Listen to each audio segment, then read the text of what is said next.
सप्तनिधियों के दर्शन। तो मदन मोहन जी ऐसे ठाकुर जी हैं, वो उनको चुनते हैं जिनका दूर दूर से कोई वैष्णव संबंध नहीं है। आप लोग कथा सुनते हैं, आपको राधा रमन जी चुन लेंगे, आपको राधा वल्लभ जी चुन लेंगे, आपको कुंज बिहारी लाल चुन लेंगे, आपको गोविंद देव जी चुन लेंगे, लेकिन मदन मोहन जी तो एक्स्ट्रा ऑर्डिनरी चुन के लाते हैं। जो मांस खाता हो, जो महापातक हो, दूर दूर तक कोई संबंध नहीं हो, ऐसे को चुनने की इच्छा रहती मदन मोहन जी की। और एक बार वही हुआ, एक ताज खान नाम के भक्त थे, करौली में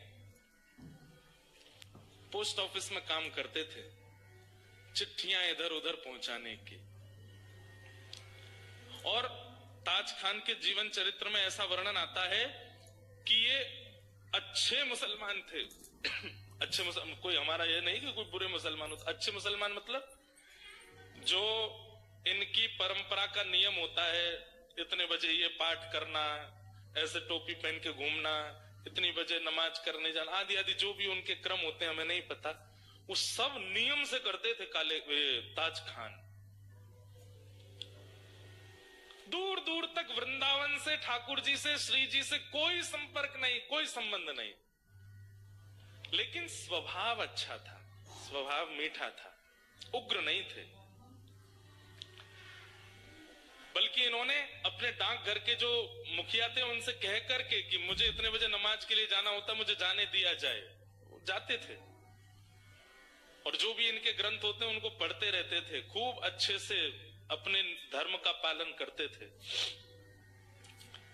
लेकिन मदन मोहन जी बड़े टेढ़े ठाकुर, इनके मन में आ गया कि इसको अपना बनाना है मुझे। वो कैसे बनाए? एक बार एक चिट्ठी आई मदन मोहन जी के गोस्वामी जी की, और ये चिट्ठी बांटने यही जाते थे सब जगह। तो पहले बंधु ऐसा था कि बहुत ज्यादा भारत में अशांति सी रहती थी, मंदिरों को तोड़ने के भय से, मंदिरों में कुछ उपद्रव ना कर दें इसलिए मंदिरों में नियम था कि केवल हिंदू अंदर जाएंगे, बाकी कोई नहीं जाएगा। तो बाहर बड़ी स्ट्रिक्टनेस रखी जाती थी। तो जैसे ही ये मदन मोहन जी के गोस्वामी जी की चिट्ठी लेकर के जैसे ही सीढ़ी चढ़ने लगे ऊपर, तो द्वारपाल ने इनको वहीं रोक दिया। बोले क्या बात है, क्यों चढ़े आ रहे हो ऊपर? बोले अरे भैया हम डाकघर से आए हैं, चिट्ठी है, गोसाई जी की चिट्ठी देने आए हैं। बोले आप यहीं रुक जाओ, हम गोसाई जी को बुला के ला रहे हैं, भीतर मत आना। हाँ नहीं आ रहे, हमको भी कोई शौक नहीं अंदर आने का, यहीं खड़े हैं, बुला दो। अब वो द्वारपाल भीतर गया, पीछे जाकर के जाने ऐसी कोई क्या व्यवस्था उसको लगी, वो वहीं व्यस्त हो गया उसको करने में, गोसाई जी को बुलाना ही भूल गया। अबे बाहर खड़े खड़े प्रतीक्षा करें, दोपहर हो रही है, इतनी तेज धूप पड़ रही है, अभी तक आए नहीं। थोड़ी देर प्रतीक्षा करने के बाद इन्होंने द्वार खोला, मंदिर का मुख्य द्वार बाहर वाला खोला, खोल करके भीतर प्रवेश कर गए। डर तो रहे थे कुछ हो नहीं जाए, इधर उधर देखा, गोसाई जी, अरे भैया द्वारपाल कहाँ हो, चिट्ठी हम लेके खड़े हैं, ले तो जाओ।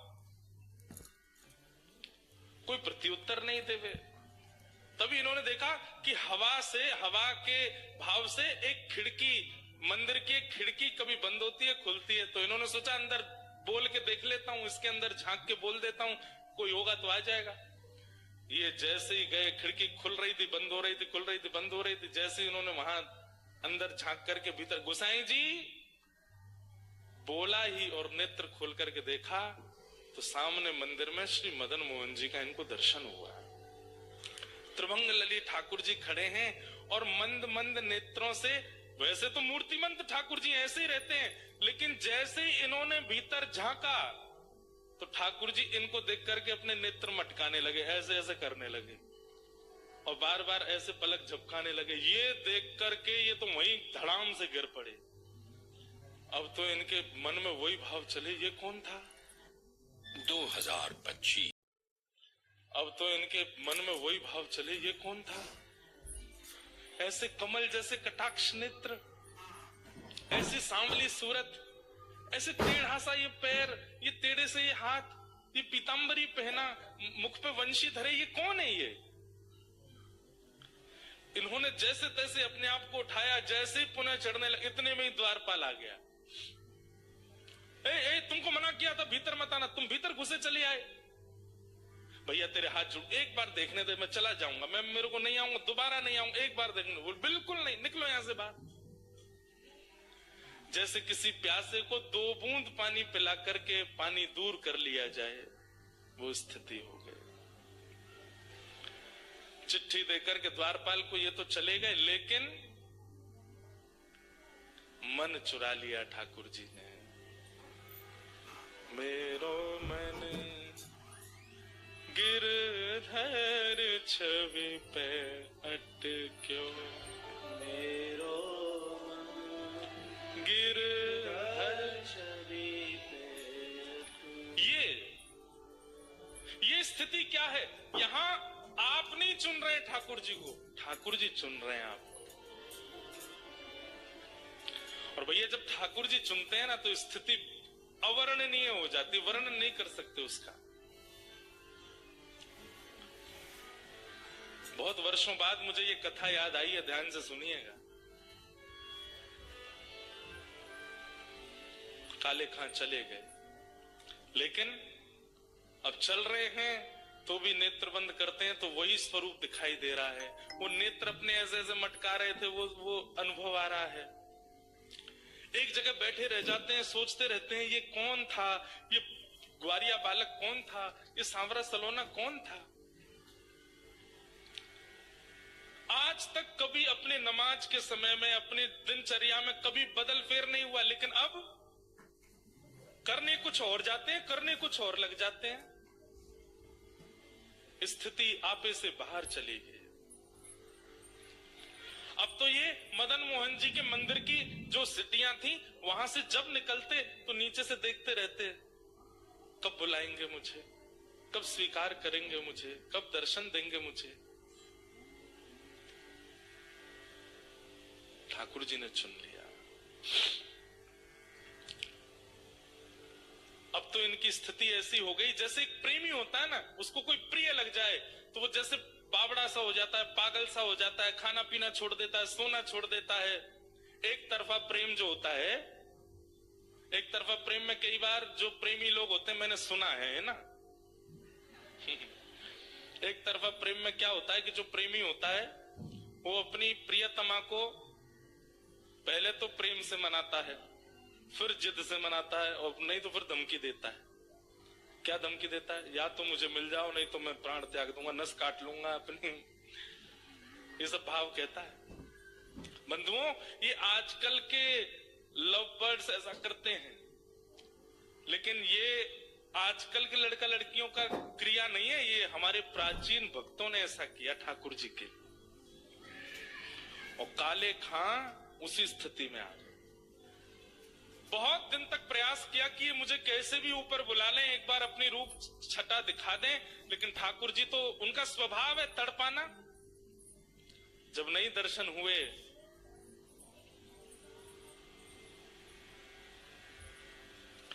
तो एक दिन काले खां ने कसम खा ली, बोले ठाकुर जी या तो मुझे दिख जाओ, या तो मुझे मिल जाओ, नहीं तो मैं अनशन व्रत पर बैठ रहा हूं, मृत्यु पर्यंत प्राण त्याग दूंगा। ऐसी स्थिति हो गई। धीरे धीरे अपना काम छोड़ दिया, परिवार वालों से दूर रहने लगे, अपने नियम क्रम सब से बिल्कुल ना इधर के रहे ना इधर के, बीच में आ गए बिल्कुल। स्थिति अवर्णनीय हो गई। काले खां ने ठाकुर जी के सामने कसम खा ली, या तो मुझे दर्शन करा दीजिए, नहीं तो मैं अनशन व्रत करके अपने प्राण त्याग दूंगा। एक दिन, 2 दिन, 3 दिन व्यतीत हो गए भोजन किए बिना। 3 दिन बाद श्री मदन मोहन लाल जी को बड़ी दया आ गई। बोले कि भूखा प्यासा बैठा है। अब ये भी तो बात है कि जैसे हम लोगों को तो पता है कि ठाकुर जी को मनाना है तो हम कथा में चले जाएं, ठाकुर जी को मनाना है तो संतों को भोजन करा दो, ठाकुर जी को मनाना है तो परिक्रमा कर आओ, ठाकुर जी को मनाना है तो यज्ञ कर लो। अब काले खां को तो कुछ पता भी नहीं है। वो तो जाति धर्म से भी अलग है, उसको पता ही नहीं है क्या करना पड़ता है ठाकुर जी को रिझाने मनाने के लिए। सब लोग इधर देखो, ध्यान से सुनो। ऐश की आंखें 10 करोड़, हाय जी की आवाज, सब इंश्योर्ड है sir. Your lips need to be protected. मेरे लिप्स का एक ही इंश्योरर है, Foxtail. No terms and conditions apply. Moisturize होंठ तेरे, bright lips मेरे, with Foxtail lip balm. सुर में गाना सीखिए पाधानीसा ऐप के साथ। AI powered personal music teacher from Saregama.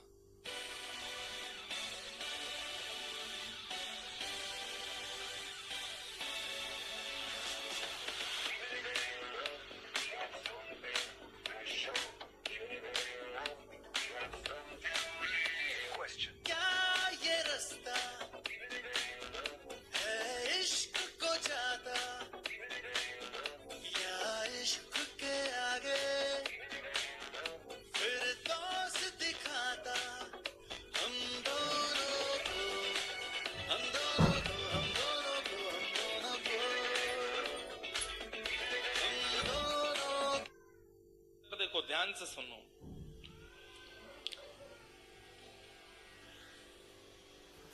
उसके पास यही तरीका था। ठाकुर जी के आगे कसम खाली, बोले मैं प्राण त्याग दूंगा मुझे मिलो नहीं तो। 3 दिन जब बीत गए बिना कुछ खाए पिए, तो रात में जब मंदिर बंद हुआ, मंदिर बंद होते सब गुसाई आदि सब चले गए, सुश्री मदन मोहन लाल जी अपने गहने जेवर आदि सब उतार करके एक सामान्य से ग्वारिया का रूप धारण किया। एक धोती पहनी, बगलबंदी पहनी, सिर पर एक स्वाफा बांधा, चंदन वंदन लगा था, सब मिटा दिया, बिल्कुल ऐसे हो गए साधारण से। आंखन में काजल लगा था, मीड़ मीड़ करके उसको फैला लिया कि मैं पहचान में नहीं आऊं। और जो भोजन की थाली श्री मदन मोहन जी की रात में रखी जाती थी, बंटा भोग बोलते हैं उसको, बंटा भोग श्री मदन मोहन लाल जी का जो रखा था, ठाकुर जी ने उसको उठाया खुद और निकल पड़े काले खां के पास। आहा, यहां पर मरणासन अवस्था में काले खां बैठा है, गला सूख गया है, आंखें मरने को हो रही हैं, और उस समय पर द्वार पर दस्तक होती है, खटखटाने की आवाज आती है। काले खां जैसे तैसे खिसक करके जाता है, जैसे ही द्वार खोलता है तभी सामने देखता है एक नन्हा सा कुमार बालक, आयु होगी 8-9 वर्ष की, सिर पर स्वाफा बांध करके और ऐसे कमर पर अपने थाली लेकर के, जैसे कोई बड़ी चीज होती है ना, तो माताएं जैसे हमारे भारत में मटकी उठाती हैं, कई बार विदेशों में माताएं बालक उठाती हैं ऐसे कमर पे, ऐसे ठाकुर जी थाली ऐसे रख करके कमर पे और दूसरे कमर पे हाथ धर के द्वार पे आके खड़े हो गए और आकर के बोले, तुम्हारा नाम काले खां है? काले खां बोले, हाँ भैया मेरा नाम काले खां, पर तुम कौन हो? और ये इतने सुंदर हो, इतने प्यारे हो, तुम्हारी मैया नहीं है, तुम्हारे पिताजी नहीं है जो आधी रात में तुमको अकेला छोड़ दिया? अरे हम देखने में छोटे लगते हैं, वास्तव में तो श्री मदन मोहन जी मंदिर के हम टहलुआ हैं, रात भर चौकीदारी करते हैं। डोल डोल टहलुआ कहते हैं जो टहल टहल करके रखवाली करे। कई लोग होते हैं ना, उम्र तो बड़ी होती है दिखने में, वही है हमारा भी, उम्र तो हमारी बहुत है। कितनी उम्र होगी? बोले गिन नहीं पाओगे, 2-3 हजार साल के तो हैं हम। तो काले खां बोला मजाक कर रहा है भाई, छोटा बालक है, बड़ी बड़ी बात कर रहा है। अच्छा भैया मदन मोहन जी मंदिर से आए? बोले हाँ। क्यों आए? बोले को वहां के जो गोस्वामी जी है ना, पता नहीं उनके मन में क्या बात आई, मेरे को आकर के थाल पकड़ा दी और बोले जाओ जाकर के काले खां को प्रसाद दे आओ। बोल दो मदन मोहन जी ने प्रसाद भेजा है।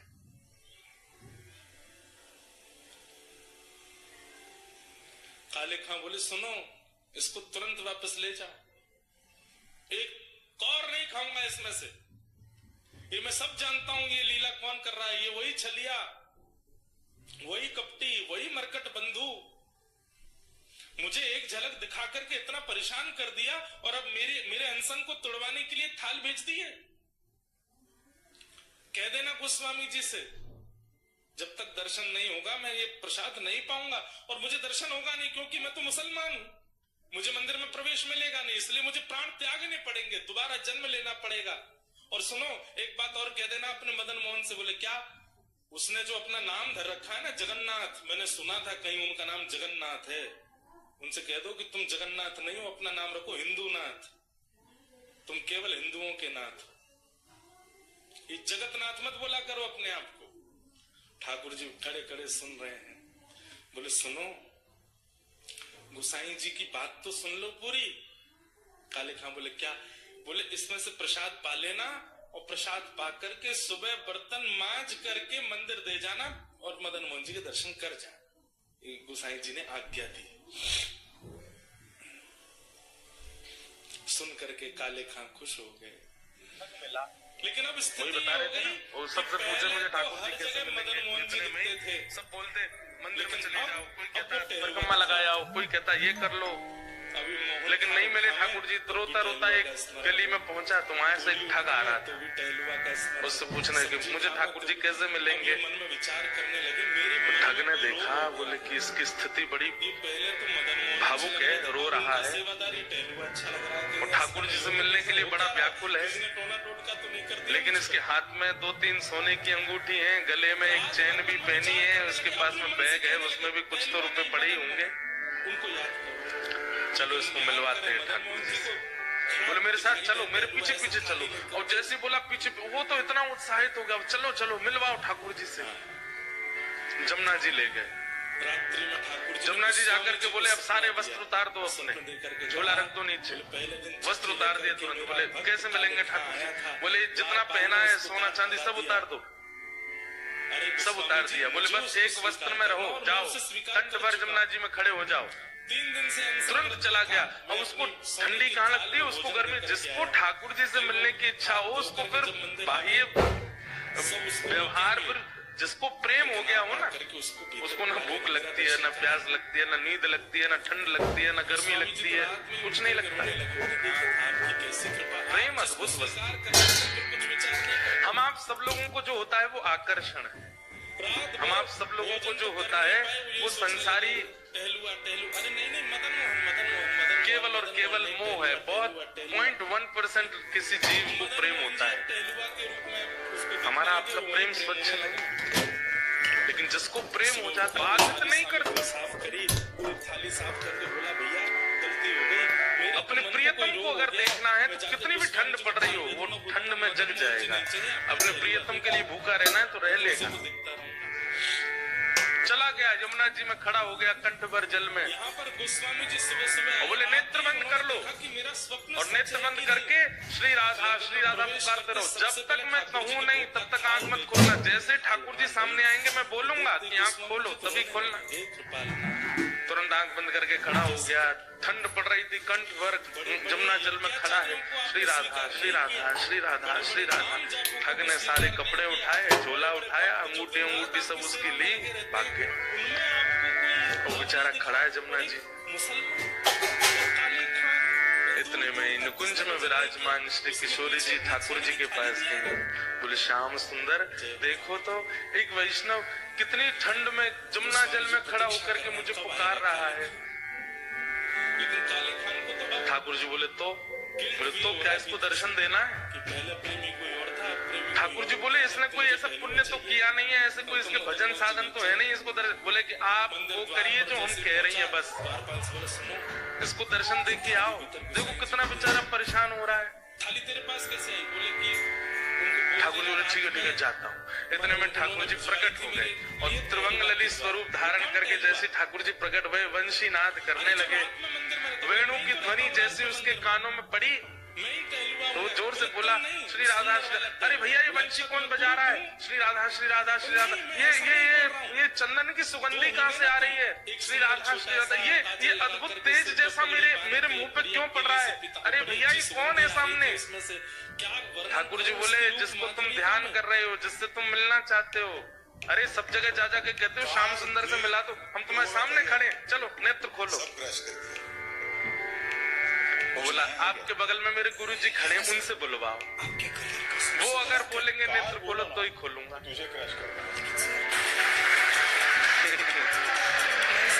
ठाकुर जी आप आ गए, बहुत अच्छा किया आपने अपने वचन का निर्वहन किया, पर आपके बगल में मेरे गुरुजी खड़े हैं, वही मुझे लेकर के आए, तो उन्होंने ही कहा था जमुना जी में खड़े हो जाओ, राधा राधा जपो। गुरुजी कहाँ गए मेरे? बोले कि यहाँ कोई गुरु नहीं है। अरे मेरे गुरुजी वहीं होंगे, वही मुझे गली में मिले थे, वही मुझे लेकर के आए थे। ठाकुर जी बोले वो कोई गुरु नहीं है, ठग है, एक नंबर का ठग। तो जो खड़ा था जमुना जी में बोला सुनो, मुझे पता है आप ठाकुर जी नहीं हो, क्यों मेरे गुरु की निंदा कर रहे हो, चले जाओ यहाँ से, आप ठाकुर जी नहीं हो सकते। जिन गुरु जी ने आपसे मिलवाया या आपको मेरे सामने भेजा भी, उन्हीं गुरु की निंदा कर रहे हो, मुझे आपको नहीं देखना। ठाकुर जी बोले बड़ा पागल है, हमको क्या जम जात सर्दी में। ठाकुर जी वापस आ गए। श्री जी बोली दिया है दर्शन। अरे श्री जी कैसे पागलों के पास भेज देती हो आप? मैं 20 मिनट से वहां खड़ा था, उसको बोल रहा था नेत्र खोल करके दर्शन कर ले, मेरे यूं कह रहा खूब बगल में गुरु जी होंगे, उनसे गिब्बाओ। उसका गुरु वो ठग है, एक नंबर का चोरी करता है, ब्रजवासियों की चोरी करता है, उसको तो किसी दिन बताऊंगा मैं। उसको गुरु माने बैठा है। इनको इतनी बुद्धि नहीं किसको गुरु बनाना चाहिए, किसको मानना चाहिए, तो उसकी बात मान के बैठा। जितना कहेंगे मैं उतनी रकम दे दूंगा। श्री जी बोली या तो उसको दर्शन दे के आओ, नहीं तो हम नाराज हो जाएंगे। उसको दर्शन दो। बोले अरे वो गुरु की आंख क्या मानेगा? बोले तो गुरु को खोजो पहले, गुरु से बुलवाओ की आंख खोल, दर्शन दे के आओ। ठाकुर जी बोले हे शाबाश, आप कितनी भोली हो, कितनी सीधी हो, बताओ उस ठग ने जीवन में कुछ अच्छा नहीं किया, उसको मेरे दर्शन करवा दो। ठाकुर श्री जी बोली आप ये विचार क्यों करते हो कि किसी के पास योग्यता होगी तो ही दर्शन दोगे, अयोग्यों को दर्शन नहीं दे सकते। हमारे ब्रज में एक कथा बताते हैं कि जन्माष्टमी पहले आती है राधाष्टमी से। तो जन्माष्टमी पर एक होड़ होती है हमारे ब्रज में कि जन्माष्टमी बड़ी होगी कि राधाष्टमी बड़ी होगी, किसमें ज्यादा धूम मचेगी, इसकी होड़ होती है बड़ी। और ये होड़ आज से नहीं चल रही है, ये हमेशा से। तो जब ठाकुर जी और श्री जी धराधाम पे लीला कर रहे थे तब की एक ऐसी लीला है कि सारे ग्वाल बाल जो हैं ये प्रतिस्पर्धा में तैयारियां करते हैं कि अरे ललिता आवेगी, विशाखा आवेगी, चंपकलता आवेगी, इंदुलेखा आवेगी, सबरी आकर के देखेंगी और जैसे ही लाला की वैभव को दर्शन करेंगी आंख खुली रह जाएंगी उनकी। और ये सब भी जब जाती है ना ठाकुर जी के जन्माष्टमी उत्सव में तो जाकर के देखती हैं इनने जैसो कियो या से 21 करनी है राधाष्टमी की तैयारी। तो अब की बार मधुमंगल श्रीदामा तन सुखा मन सुखा धन सुखा बोले लाला अब की बार कछु ऐसो करें कि हमारो लाला दानवीर दिखाई दे, हमारे लाला खूब दानी है ऐसा अनुभव हो। तो ठाकुर जी बोले कहा करेंगे? बोले लाला